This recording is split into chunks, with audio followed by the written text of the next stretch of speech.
A Pan-Africanist does not break his own country, does not break his own economy. He has built his country. What does he build? He has built his country. What does he build? A Pan-Africanist does not sell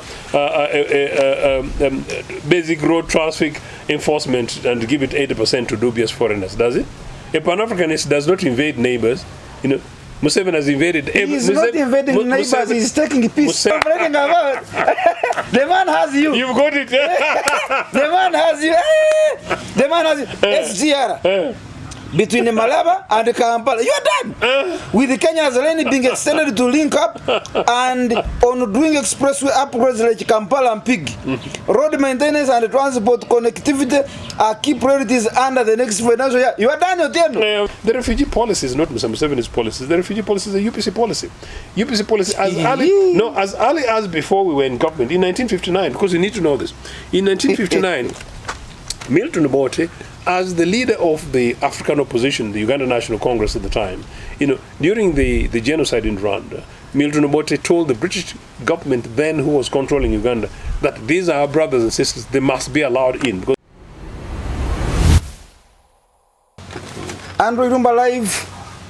Andrew Irumba Katsusabe is my name. My elder senior brother here, Comrade Joseph Ochieno, a leader in UPC. Sometimes I don't know what position to give him, but he says, I am a leader in UPC. Which position should I give him?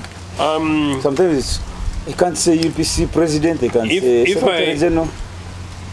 No, if we had a government that worked, and if we had systems and structures that worked in their country, and if the judicial system was fully functional and operational, I would and I should be the president of Uganda People's Congress.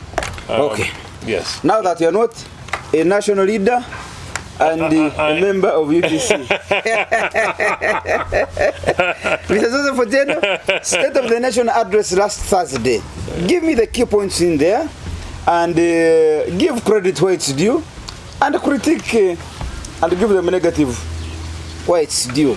Then we shall also end up with tomorrow, Thursday's budget reading. Let's begin with already what has been done. Sona.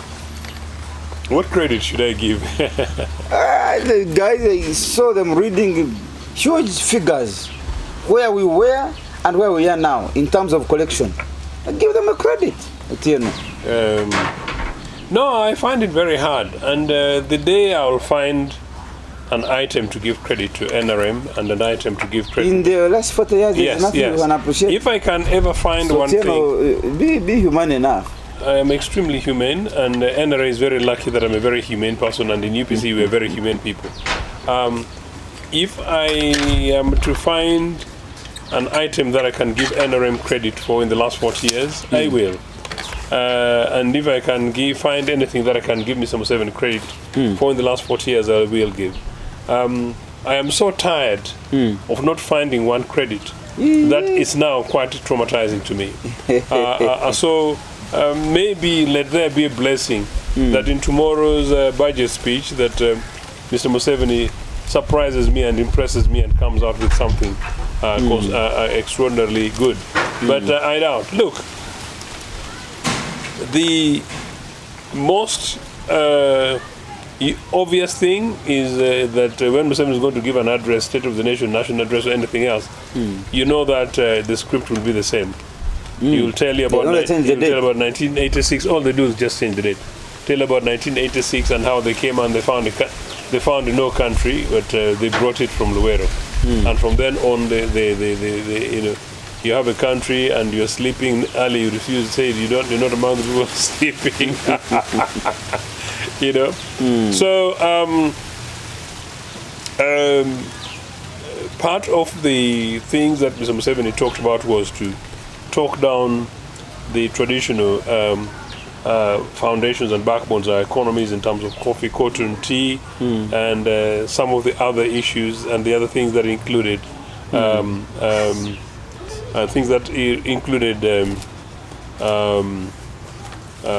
copper, coffee, tourism. But you can't dismiss those things when those things still remain the core aspect of our traditional national economy. Number two, coffee that you cannot dismiss was our #1 net foreign exchange earner in the 60s. But that coffee managed to allow us to build schools, to build hospitals, to build roads. And now there are more roads expand. in terms of kilometer expansion. There are more schools, there are more universities, there are more hospitals. No, those are exploitative institutions. If you talk about the roads, including the only road which looks like a reasonable road is a road built at the back of our taxis, which is the Entebbe Express Highway. It is built commercially and is the most expensive road on earth. Okay? So these are roads built on loans. Borrowed money is nothing to be excited about. Whatever was built in the economies of the 60s was not based on borrowed money, nor was it based on dubious money. It wasn't even built on dubious stolen things from neighboring countries. You and I are Pan-Africanists because that's not what we do. You know, they're built on the strength of whatever we produced, sold, used, saved and invested. We built banks, we built schools, we built hospitals, we built insurance companies, we built rail networks, and we expanded rail networks, we expanded road networks in relative terms, and most importantly, the institutions that we built were functioning. We built agricultural institutions. We had district farm institutions. Every district had a district farm institute. Why? Because we recognized that at the time agriculture was constituted for 70% of our national economy and GDP, and in terms of people's engagement, it was about 80 to 90% of our predominant rural population were living on that. So we invested in that. We built cattle ducts. The other day, Mr. Museveni was talking about the fact that he found on that budget, on that set with the nation address, that he found one dam. But when he was talking about dam, I think he was talking about Owen Falls Dam. But actually, he forgot that there are actually dams and cattle ducts, including the cattle farms that they picked and now turned into personal things where public spaces in the cattle corridor from there to Karamoja, to Teso, to everywhere, including my Tororo. So give this man a round of applause, because on oil and petroleum rollout, he has performed. He says commercial oil production in the Albertine Graben is on track to begin in late 2025. New oil refinery plans are underway. A US $4 billion Abu Dhabi-backed plant expected to start construction in the late 2025, which is this year. So when he says late, then maybe that's around October, November, December. The massive East African crude oil pipeline EACOP is under construction to link Uganda's oil to export routes. Despite environmental and financing hurdles, IMF forecasts double-digit GDP growth of 10.8% in financial year 2025-26, driven largely by oil. Give him a round of applause. No, because the oil did not come from Luweru, no, they all come from Rakitura. What happened? Yeah, that's true, but let me just tell you. No, but let me tell you. So basically, you give him an applause for what? One, I want to tell you that the oil thing we had in the 80s. So it's not true that Museveni did actually. Did you extract the oil? No, we planned one. We sent out the first scientists to go and study abroad. We set up the first research network that was well done and well scientifically and done in such a manner that the Ugandan indigenous technocrats would have been leading on this rather than Total, rather than any of these other dubious guys we're talking about. So it was indigenous. And Andrew, you need to take this very seriously. We knew about our oil, and we delivered. And you guys checked the Minister for Energy. And you did nothing with it. No, what do you mean by did nothing? As I said, we set out in the foundations by, first of all, building capacity in terms of our own researchers and building capacity, including training our own oil industrial scientists. And we did that against the background of the fact that Museveni was fighting in the Luweru bushes. Unfortunately, within a year and 2 years, the government was overthrown by Museveni, DP, and foreign imperialist forces who overthrew Botetu government. But let me also tell you, the people who overthrew Botetu government and the people who supported Museveni, including the guy who gave the aircraft that flew in Museveni, is Tiny Rowlands. Did you hear about Tiny Rowlands? Tiny Rowlands is, according to the British Prime Minister, former Prime Minister Ted Heath called him the ugly face of capitalism. He was this white Anglo-British capitalist mafia who befriended presidents in Eastern African countries but basically to exploit our resources and to control our resources, like actually imperialist mafia. That is Tiny Rowlands. Kenneth Kaunda made an arrangement for Milton Obote to meet with Tiny Rowlands. It's important to meet with Tiny Rowlands. So Tiny came and met Milton Obote as president in Uganda. Tiny Rowlands wanted a contract for the oil pipeline. You see what I'm saying? Maybe you're hearing this further fast.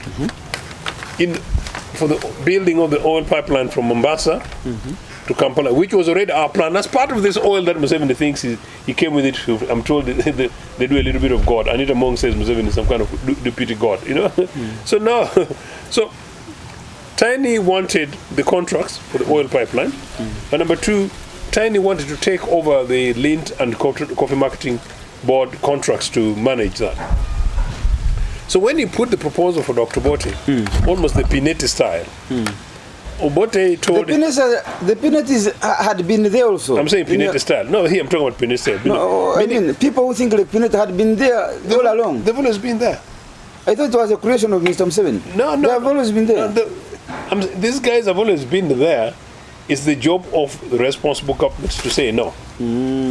You know? Okay, your government was responsible and said no. Our government was responsible and we said no. Okay. Just like our government was responsible in the 60s and we said no, but instead we sent people to Congo to stop them exploiting Congo rather than to go and join them in Congo for stealing the way the NRA guys are doing.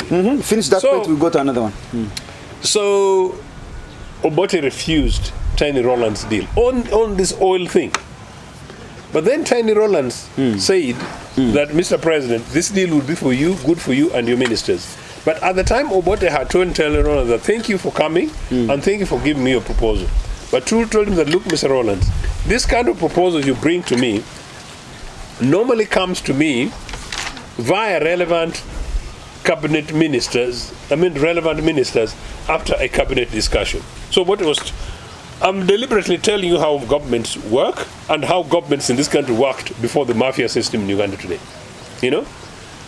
So, but I said, look, but even if this thing had come to me properly through the relevant cabinet minister, not directly, dubiously like you, I would not accept it.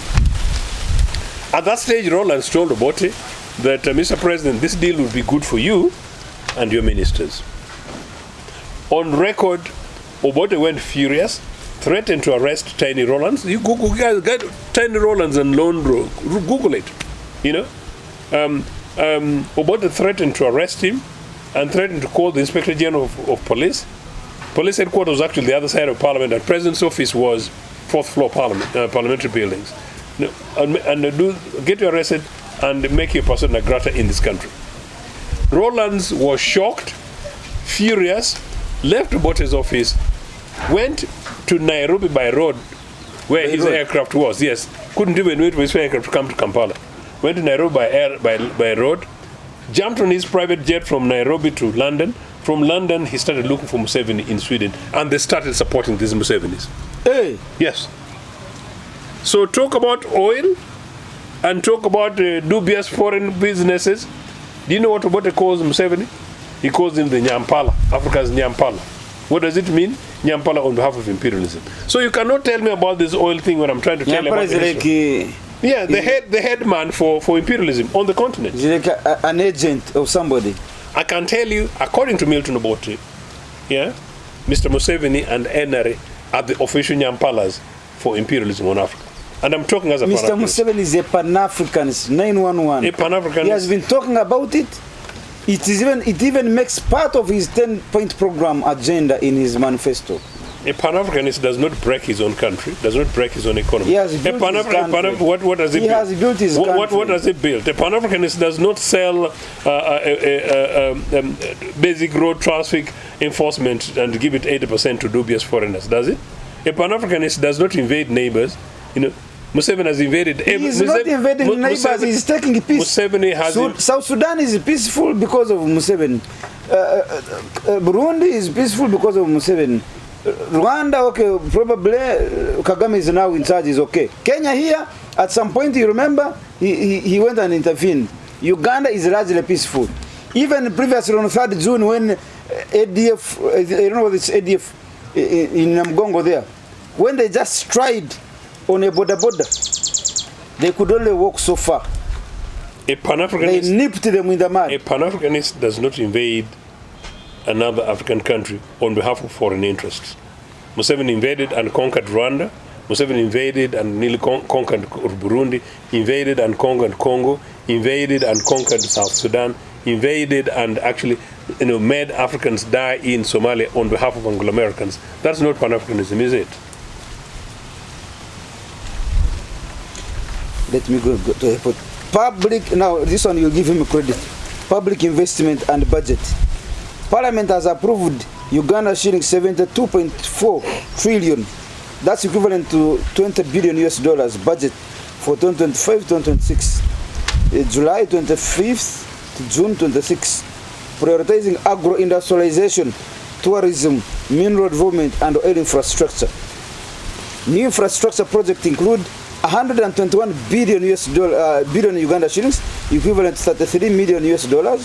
Karuma Bridge, upgrade funded JICA, building planned to begin mid-2026. So this one you will give him a credit because he's in the budget that they are going to read tomorrow, Thursday. They are budgeting for they are getting 72.4 trillion budget for 2025-2026.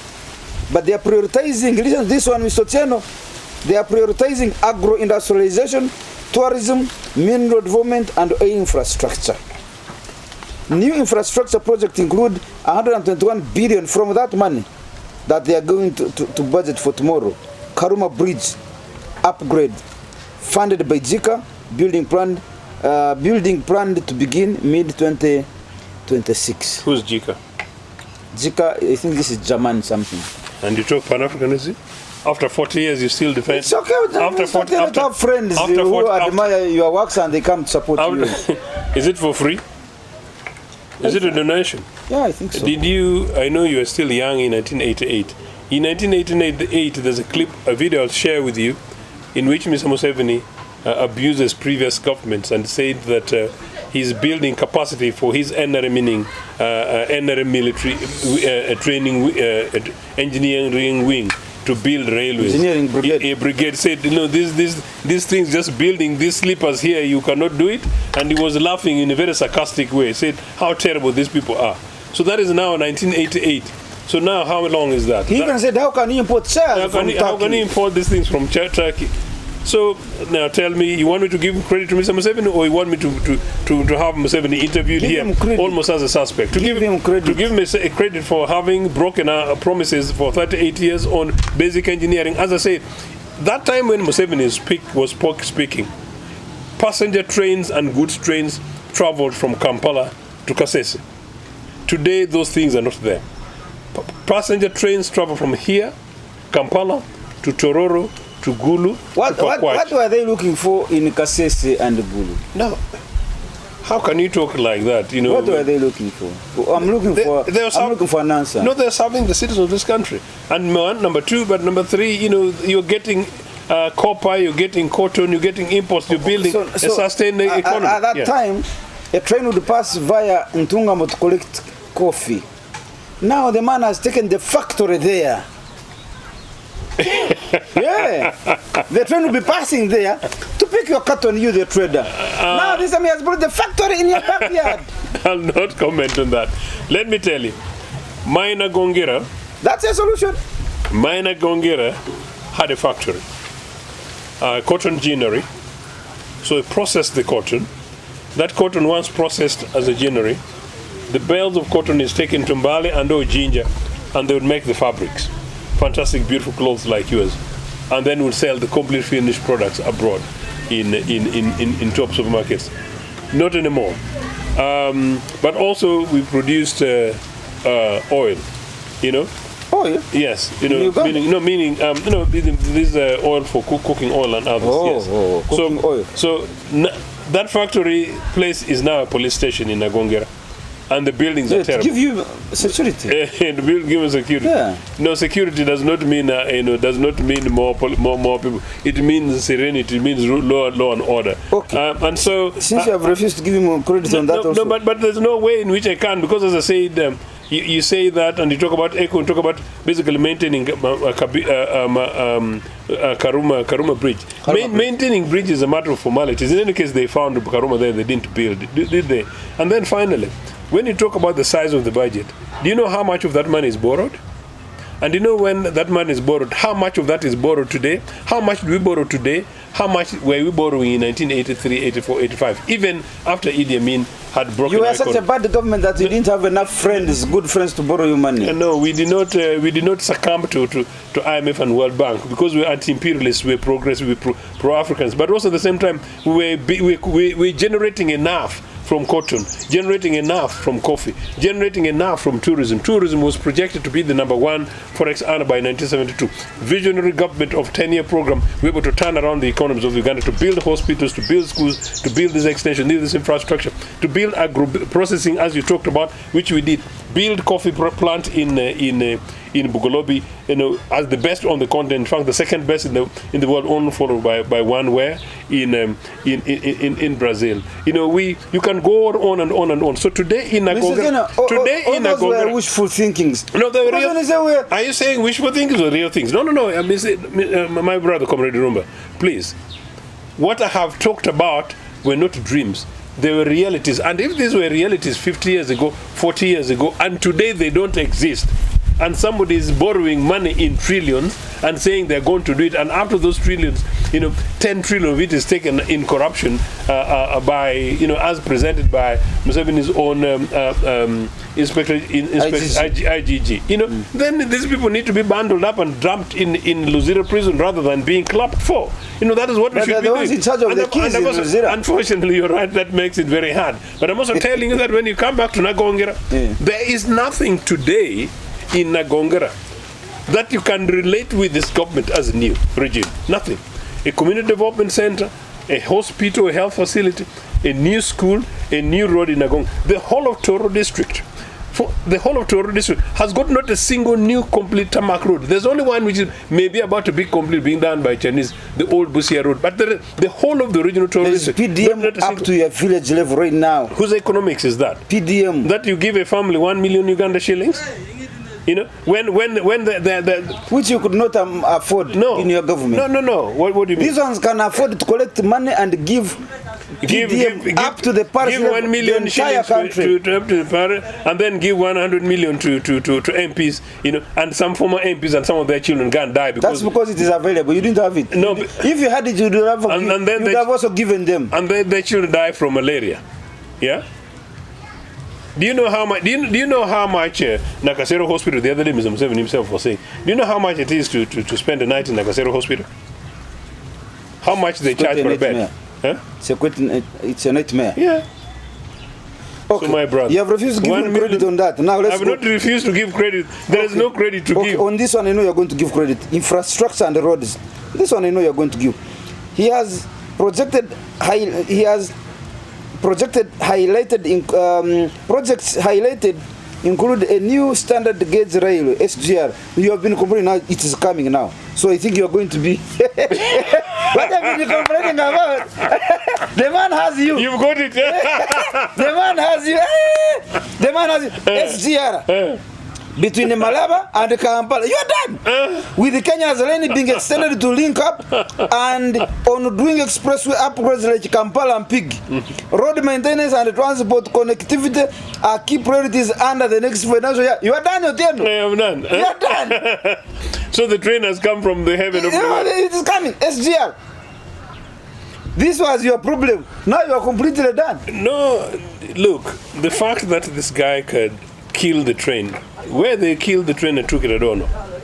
You cannot kill a functioning rail network and make Ugandans suffer like Ugandans have suffered between Kampala and Tororo. You cannot congest Mukono, and you congest Chawolo, and you congest Lugazi by the very, very narrow road, as you said, and you congest and you make Ugandans traveling from Ntinda to Seta spend 3 hours, and there is no train. Which trains you found? Now, even this SGR thing that you talk about, SGR, standard gauge railway. These guys met in 2012 and said this thing was going to work as a program. It's a project which is now 14 years late and it hasn't started. Now, how you want me to be... Tanzania and Kenya started. And Tanzania and Kenya, no, not only did they start, theirs is functioning. But number two, theirs was not stopped. Theirs is just merely an upgrade. So this one, you kill it, and then you promise it for 14 years. Nothing has happened. You know, government's lifespan is 5 years. So if you can't do a project in 5 years, and you can't do it in 10 years, which is basically maximum, and actually if there was term limit, it means that, well, we'd now be having the 6th president. So if you can't deliver a project in 10 years, you know, that means you can never deliver as a president. Good enough for him, Museveni has killed the age limit and term limit, so he's a life president. But even as a life president, surely after 40 years, you kill the railways and you cannot restore it. So and you want me to you're still not giving him credit? No, because maybe I really want the guy tried. I want Mr. Museveni to be tried, you know. I'm talking about giving him credit for a good job. You're saying you want him tried? Yes. Hey. For killing and killing our railways. So you should explain to Ugandans where he took our railway sleepers. I'm soliciting for support to appreciate his work. For you are saying he should be tried. You want me to appreciate theft? Okay, let's go to the next point if you do not see sense in that. Debt control and macro stability. This government under President Museveni plans to limit commercial borrowing. Don't laugh, Mr. Jen. Now you're laughing. These are key points in his State of the Nation address. Okay. We are reading key points. I have just summarized key points from his... I'm laughing because I'm gaining hope, you know. Yeah, very good now. He plans to limit commercial borrowing, favoring concessional loans. Favoring concessional loans to ease debt burden. Yes. The public debt stands around $25 billion US, with the debt servicing eating up to 40% of the domestic revenue. Budget deficit projected at 5.7% of GDP, with authorities vowing to maintain debt to GDP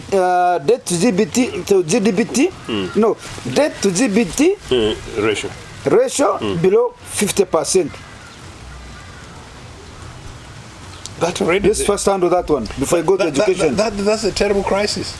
You know, debt. How much they have vowed. Now they have understood the problem. Guys. Now they have understood the problem after 40 years. They have vowed to maintain the debt to GDP below 50%. How can you clap for They will no longer borrow above 50%. How do you clap for somebody who tells the truth only by accident? This is not by accident. This is written. So the person has been telling me a lie since 1986. And now you want me to believe him in 2025. Simply because he's now telling me that, well, the excess debt burden, we apologize, of the last 5 years, 40 years, you know, now we've changed. We've changed when I told you that you promised the railway thing 12 years ago. Today, I don't see any sleep. By then, Nagongra has got a train station, you know. And if you go to Nagongra rail station, you'll cry. And you'll cry real tears. I went there. The man is coming back to revive it. The guy is coming. So you'll have no arguments. No, the excess in terms of debt burden that we have is almost unsustainable. Number two, the continued borrowing. Number three, the irresponsible way in which we spend. A beggar economy that continues to forget public services, and you borrow to bribe members of parliament, you borrow to give Sudhir, you borrow to give Rocco, you borrow to give a dubious woman called Pineti, and you boast. You borrow to give some dubious woman in Atiak. You borrow for supplementaries, trillions for supplementaries. When people are dying, they can't just get medicine for malaria. In other words, you consume what you cannot afford to build.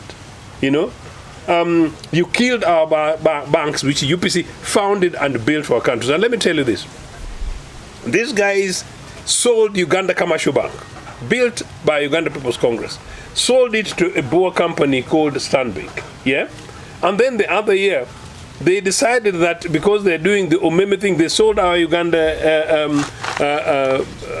Umeme. They sold our Uganda Electricity Generating Board services. And you talk about when you talk about the roads, what Umeme was doing Basically, Umeme was making money for nothing by simply collecting money and then making money by collecting money, as if Ugandans don't know mathematics and accounting, you know?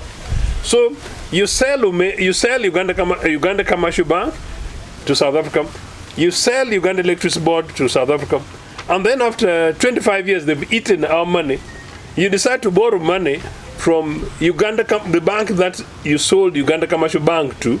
You borrow money from them in order to give to pay Umeme. Now, what economics is that? What mathematics is that? Now, tell me if you are such a person, you, Comrade Rumba, today on this program, you make that mistake in this fantastic studio of yours today, yeah, and you cause financial loss to the spy network, yeah, and the loss is equivalent to 1 million shillings, and you cannot pay back. Tell me that you will not be in Luzira. Tell me. Okay, let's go to education, health, and public service. He has done extremely well. Education, health, and public service. President Museveni. I can see you organizing yourself. Yes, I'm not going to laugh because when I laugh, you think. President Museveni stressed urgent reforms. What he plans to do in education, in agriculture, and wealth creation. He says there is guaranteed support for operational creation. You remind me of Mr. Museveni's wife one time saying, Bambi, I'm a good mother. I can't understand how you mothers don't give children food to take to school in food flasks. Yeah? Why do you make children hungry? You should put food for them in food flasks. You parents in Uganda, from Liantonde to Kotido to Nagongera, even part of Kisasi. So Mrs. Museveni was assuming that every parent has got food flask. But I actually don't have food flask as of now. But I've got a grandson who's school going. But I don't have a food flask in my home. So if my grandson stays overnight, I will not. Possibly, is it affordability? But it's a nonsense of reality. First, Mrs. Museveni assumes that everybody in this country has a fridge. Now, even for me who has a fridge, yesterday there was no power from morning until evening. There was no power not far away from here. This is an exclusive part of Kampala. From morning until evening at night. I returned home at about 11 o'clock at night, but partly because I had to do my meetings, including some of my other programs, elsewhere because I had left home without power. Now, whatever was in my fridge, gone. Whatever I was planning to do, gone. And everything else is gone. In my home in Nagongera, I don't have electricity. I use solar. Nagongera is amongst the few places that had electricity before NRA came to power. That electricity, including rural electrification programs that have been politicized, have not reached my part of Nagongera, Opal part, Sesera, part of Maundo, Namoya, including a village called Pokongo, which Pokongo actually has got the power booster place, you know, the one which is the power station. It has the power station, but the village does not have access to electricity. The power station when the power arrives precisely, there, yes. it goes somewhere else. Yes, and doesn't have it. Now this guy, their job is to store power. This guy, yes, and this guy's been there for 40 years. What are we talking about? So no, on the question of his education thing, had it not been for UPC, which Mr. Museveni should give credit to rather than you asking me to give credit to him, because without UPC's education program, Museveni would not have gone to high school. Hey. Museveni would not have gone to university. It's you educated him. Yes, and Museveni would not have had his first job, thanks to UPC policies. Now, today's average Ugandan child does not have the privilege Mr. Museveni had, with or without UPC is the privilege. You see, in my own family, within my own family, I identified 4 children within the last 3 months, who were not attending local UPE schools. Now, in them, all the 4, the parents could not afford the 7,000 shillings, I think, building fees. Building fund. Simply because these guys are just too poor. That's the same President Museveni is saying. People are charging children illegally, so he's fighting that problem. So I had to do that. Now the 3rd child even had to abandon because he was 15, because he could not afford eating at school. Now, for me, when I was in Agongara Boys, I had two privileges. I could eat from school, but because I was also very versatile, I would run home 1.5 miles to come and eat my mother's good lunch food. And many of the things that I would normally do is I come, run home, and I leave my other portion and beans for some of the other people who would want to eat. That's the kind of privilege I had at the time. Those privileges are not there today. You had the privilege for Posho. So I had the privilege, meaning that it was there. Today, it would be excess privilege for maybe 5 children to share my plate of Posho at the time that I was trying to say. So now, if you want me to give credit to that, I don't know. Let's end with let's end with this: the foreign policy. Foreign policy and security. Uganda maintains a firm regional role in COMESA. You are accusing him for destroying those neighboring countries. Yet actually, here he's showing that they are actually appreciative of his role. Uganda maintains a firm regional role in COMESA and EAC, while contributing to peace operations such as Operation Shuja in DRC Congo and the African Union missions in Somalia. The country continues to host over 1.6 million refugees, Mr. Ochieno Joseph. Number 2, which is the last one, outstanding concerns. Several crucial issues not fully addressed in the recent address include health sector investment gaps, fisheries environmental project. Let's leave that one. Let's deal with that, with this. Let's deal with the foreign policy security.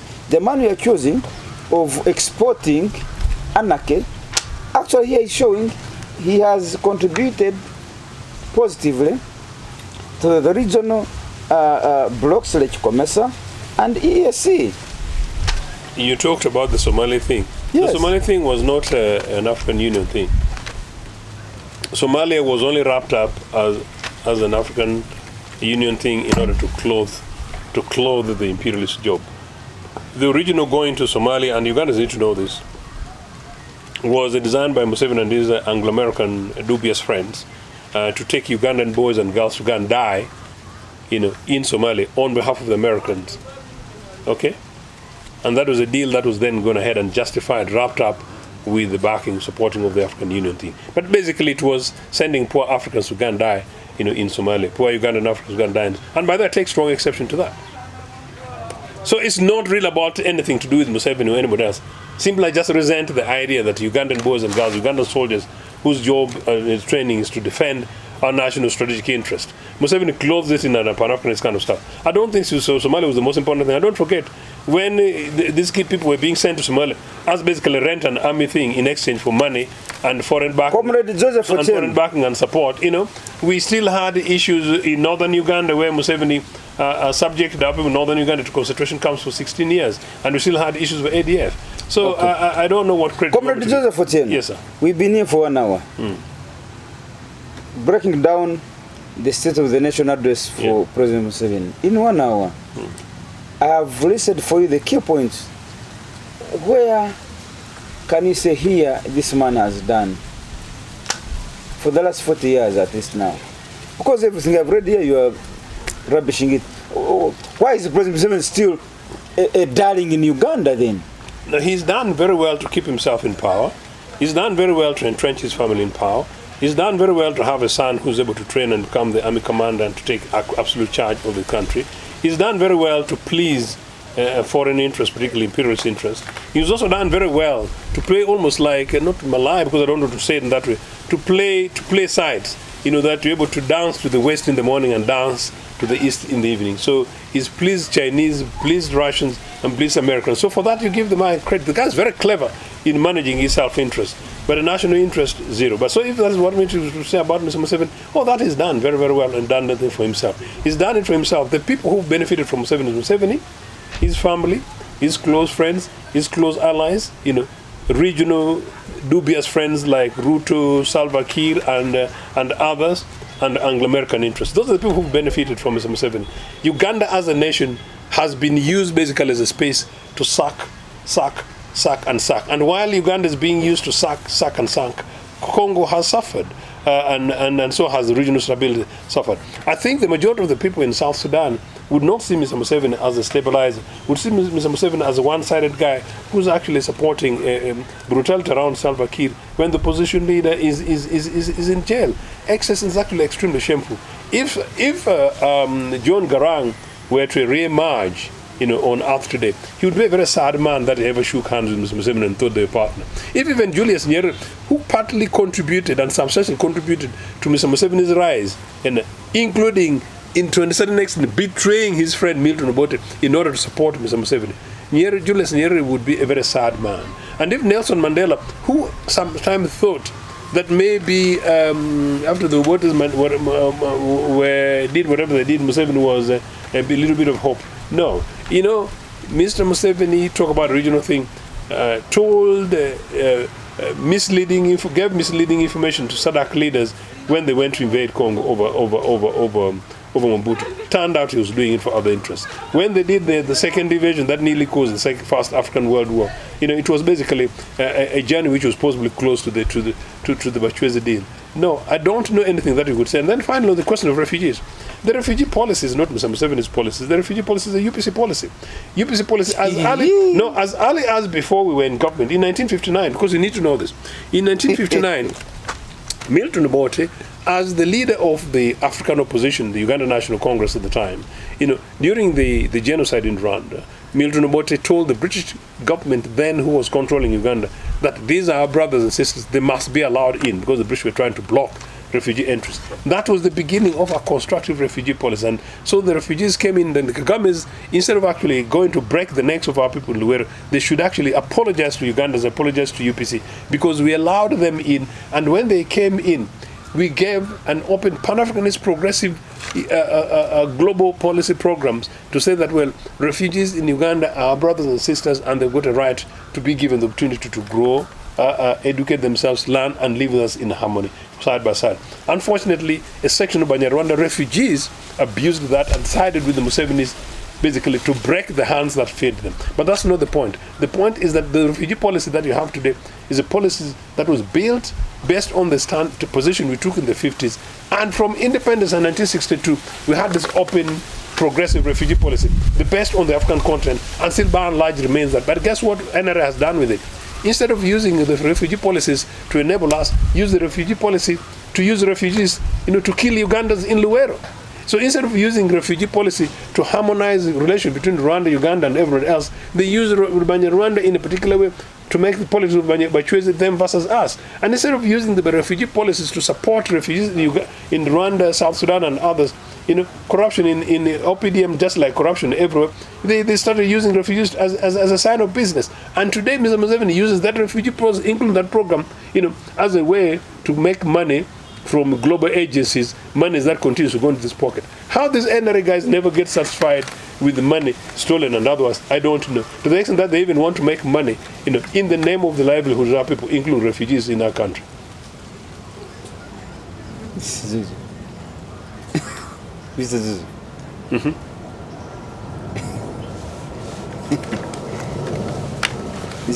Say one thing, positive thing that Museveni has done in the last 40 years. Because that's what I asked you. You spent almost 10 minutes showing us how UPC is still in charge in Uganda on the refugee policy. Uganda is hosting 1.6 million refugees on the basis of Museveni's brain. You are telling us that it is not his brain, it is UPC. No. Instead, it's yes, although I know that Jim Akena's wife, the Minister of Gender, Betty Among, is UPC. Jim Akena at night is with... Is she UPC? Yes, Betty Among is UPC. So what's the point here? Because are you saying that Museveni is using Jim Akena's wife, Betty Among, as minister to be the one to guide how they should host the refugees in Rwanda? I mean, in Uganda? I don't know the deals in there.